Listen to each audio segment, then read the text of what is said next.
नमस्कार। सुना है विद्वान मित्रों से चर्चा में कि उड़ीसा के एक संत ने उड़िया भाषा में एक किताब लिखी थी 500 साल पहले। उसका अनुवाद हुआ है, वीडियो वायरल हो गया है। वो लिख रहे हैं कि नज़दीकी समय में, आने वाले वर्षों में दुनिया का विनाश होगा। 1/3 ही लोग बचेंगे। जब हम छोटे थे तब कहा जाता था कि 1990 में महाप्रलय होगा, फिर कहा गया 2000 में, फिर कहा गया 2025 में। हो भी सकता है, होगा भी, पता नहीं, लेकिन हम क्यों चिंता करें। वो सुविचार तो आपने सुना होगा, एक अंग्रेजी में था कि unborn tomorrow and dead yesterday, unborn tomorrow and dead yesterday, why fret about them if today be sweet.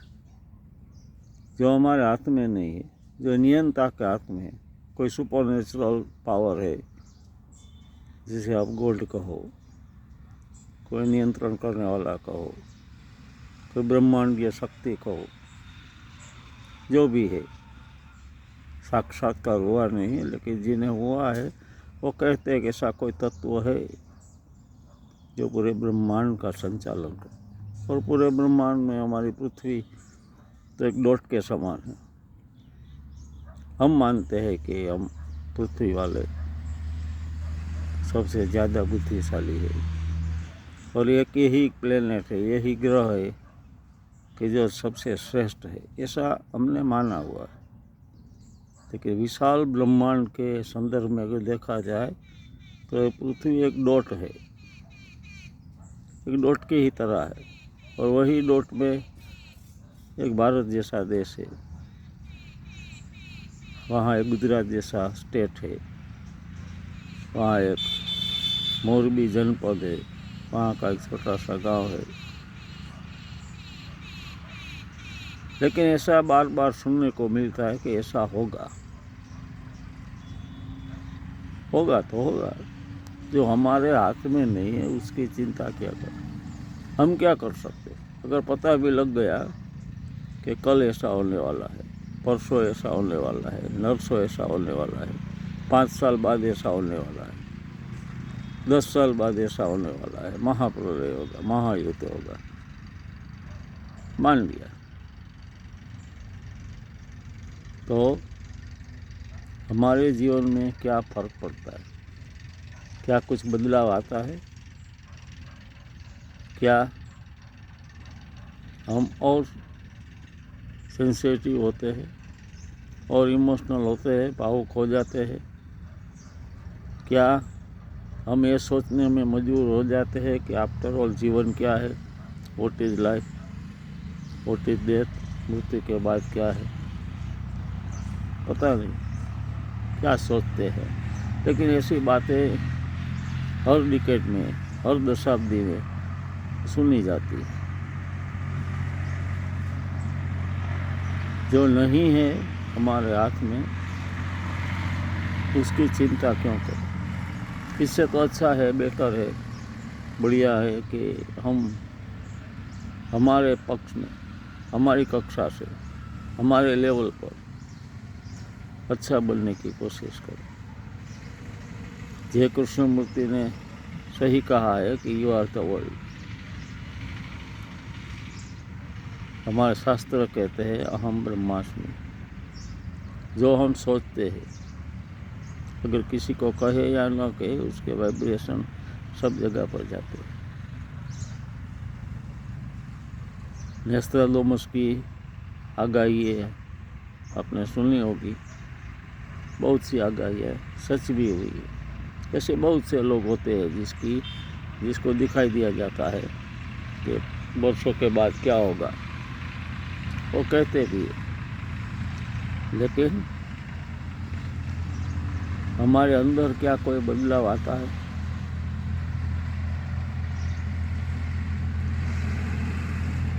देर सवेर ऐसा ऐसा कुछ न कुछ होता रहता है, जैसे कि भूकंप हुआ, कोरोना काल गया, ऐसी विपत्तियाँ आती रहती है, युद्ध होता है, गृह युद्ध तो चलता ही रहता है। हमारे अंदर भीतर भी एक युद्ध चलता रहता है, अच्छाई का, बुराई का, सच का, झूठ का। वो जो है अंदर चल रहा, उसको देखना।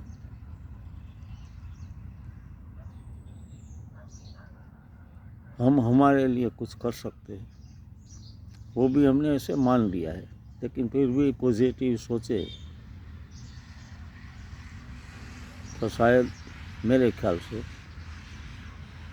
कुछ अच्छा हो सकता है। जो नहीं है हमारे हाथ में, जो है ही नहीं, कल क्या होगा, बाद में क्या होगा, महाप्रलय होगा, ये होगा, वो होगा, तो इसके बारे में हम कुछ कर सकते नहीं, लेकिन ऐसा होगा।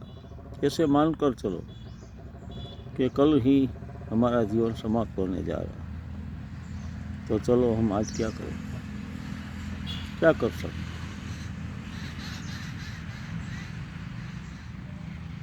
ओशो ने एक सुंदर वाक्य कहा था कि जन्म मृत्यु का पहला कदम और मृत्यु जन्म का आखिरी कदम। और जीवन और मृत्यु के बीच का जो समय है, जिसको हम लाइफ कहते हैं, जीवन कहते हैं, हर एक का जीवन अलग अलग प्रकार का होता है। संस्कारित आत्मा, संस्कारित मन, और धीरे धीरे धीरे धीरे धीरे धीरे हम समझने लगते हैं, समझने की कोशिश करते हैं। सवाल मेरा ये है कि ऐसी बातों की चिंता क्यों करें? जो होगा वो होगा, देखेंगे। स्थिर रहना है, धैर्य रखना है और पॉजिटिविटी रखना। मेरे माइंड से, मेरी समझ से पॉजिटिविटी जितनी रखी जाए, सकारात्मकता जितनी रखी जाए, उतनी अपने डेली लाइफ में जीने के लिए भी अच्छा है। बुरा तो कुछ भी हो सकता है, 1 सेकंड के बाद हम गिर सकते हैं, चोट लग सकती है, हमारे परिवार में किसी को कुछ ना कुछ हो सकता है, होने वाले बहुत सी हो सकता है। फिर भी हम पॉजिटिव ले कि भाई जो होगा वो ठीक होगा। उसके कारण हमें पता नहीं। विद्वान लोग जो कहते हैं, ज्ञानी पुरुष कहते हैं, जैसे दादा भगवान ने कहा है, this world is scientific circumstantial evidence, not hotchpotch. वैज्ञानिक ढंग से बना हुआ है पूरा विश्व है, पूरा ब्रह्मांड है, उसकी संरचना ऐसी है और साइंटिफिकली है, हॉचपॉच नहीं, ऐसे ही बनाया गया नहीं। अगर इतनी अच्छी तरह से बनाया हुआ है और कोई बनाने वाला है, जिसे हम जो भी नाम दें, तो उस पर श्रद्धा रखे, विश्वास रखे। रविन्द्रनाथ टैगोर जी ने बहुत ही अच्छा कहा था कि आज भी बच्चे जन्म ले रहे हैं, मतलब कि कुदरत को विश्वास है आने वाले समय में कुछ और अच्छा हो। Be positive, be happy and enjoy. जो भी लाइफ मिली है, जो भी है हमारे पास, उसको एंजॉय करें, पॉजिटिव रहे, पॉजिटिविटी को स्प्रेड करें, खुश रहे और औरों को भी खुश रखने की कोशिश करें। धन्यवाद, प्रणाम, जय अरुणाचल।